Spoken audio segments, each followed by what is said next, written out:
Hello. I want to take a minute to go over some functionality I added in version 4.51, which is our June 2025 release. Specifically, this is going to be around drillbacks.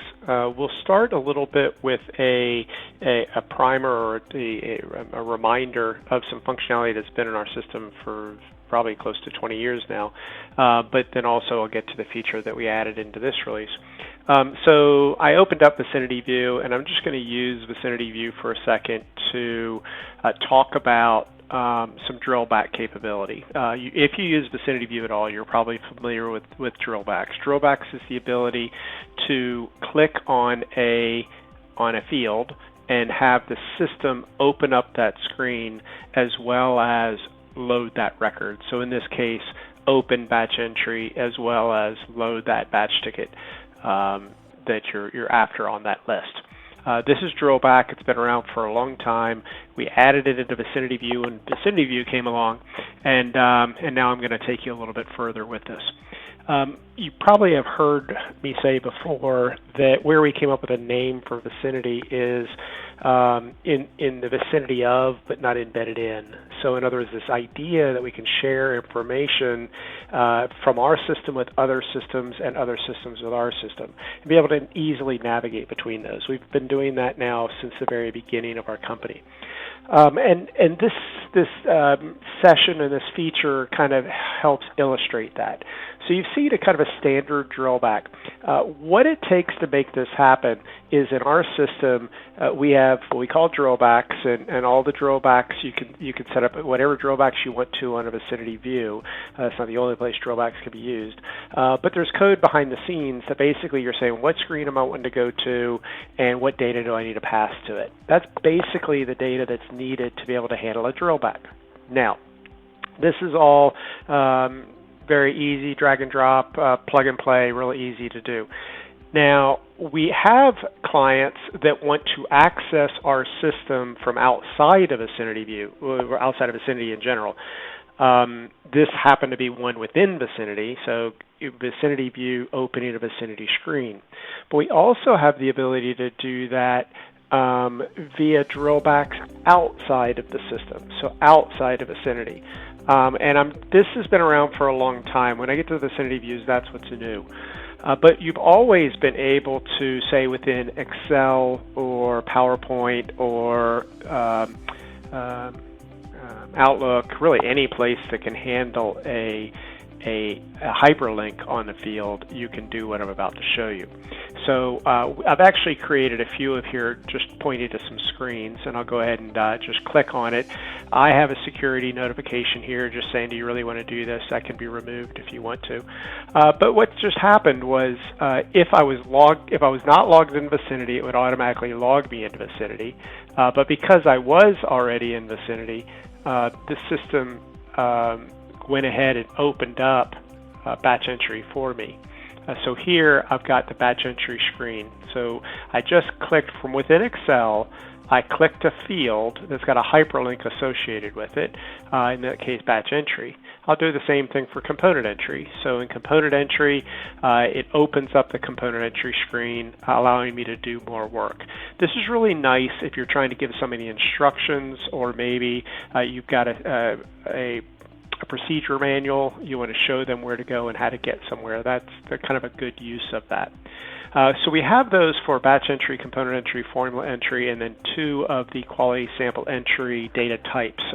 One for the component lot, think raw materials inbound, but also batch ticket quality. Now, what we also have had for a long time is the ability to do the same thing, but also pass a record into it. So in other words, in this case, we're going to open component entry, and we're going to pass DCRMO2 into the component entry screen, so that as soon as I do that, there's component entry here, it opens up that specific record. So it opens the screen as well as loads the record. Now this is really helpful if you've got scenarios sitting in Excel, you're analyzing data, and you want to be able to drill into that underlying record. This is how you do that. This is all documented in our user guides, but if you're having problems finding it, reach out to support, and they're happy to walk you through. Once you've done one, you've got them figured out. So everything I just said up to this point has been in our system for a long time. So you're always able to access outside of Vicinity into Vicinity, and from a security perspective, it knows who you are logged into that machine, and it'll go and look up what security rights you have, and if Vicinity isn't open, it'll open Vicinity under those security rights. So we've got all that taken care of as well. Now, what we added after all of that is we added the same ability to go through VicinityViews. So, for example, if I've got Vicinity here, it looks like I've got VicinityView already open. So at this stage, I'll just keep it where VicinityView is not open at this stage, but I'll leave Vicinity open just for purposes of this discussion. Now I can come into VicinityView and go into a view. There is a view out there called Open Batches. And Open Batches allows me to go down to this query. Remember, VicinityView, we've got all this navigation, come down to Batches, and here's my Open Batches. So this is the view of batches, i.e. the wildcard. So there's no favorite here. It's just simply that view called batches. And by the way, I put Open Batches as my text for this field, but it could have been batches. If I want to go further than that, in other words, I want to actually go to a favorite, I can actually do the same thing, but in this case, in that parameter, it will actually add the actual favorite name. And so not only does it open VicinityView, well, it opens Vicinity, then VicinityView, it can actually open up that favorite. So this really helps you do some automation from outside of Vicinity to get users into Vicinity and to the appropriate data. Think in terms of Excel spreadsheets, Power BI, maybe even documents that you're creating.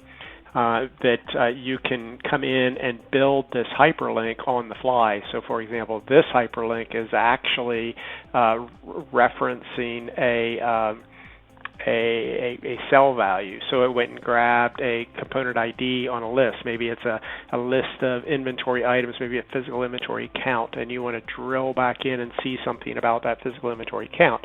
You could do that just simply by adding a hyperlink and clicking right into it. There really is very little work that has to be done to make this happen, especially if you are running Vicinity as a native client. In other words, you're not going through remote desktop, but you can certainly do it with remote desktop as well. But it would be within your Excel file, opening up your Vicinity and getting in to that screen and or that record. So just so that you're aware, this is the only part, these VicinityViews examples are the only part that's new in this release. Everything else I've talked about has been around for quite some time. If you want to work on the interoperability between Vicinity and other applications, in other words, launching activities from within Vicinity, from outside of Vicinity, give us a call, shoot us an email. We're happy to walk you through any of that scenario. Anyway, we think this could really be helpful, especially for those users that wanted to push the envelope a little bit and get a lot more automation into their workspace.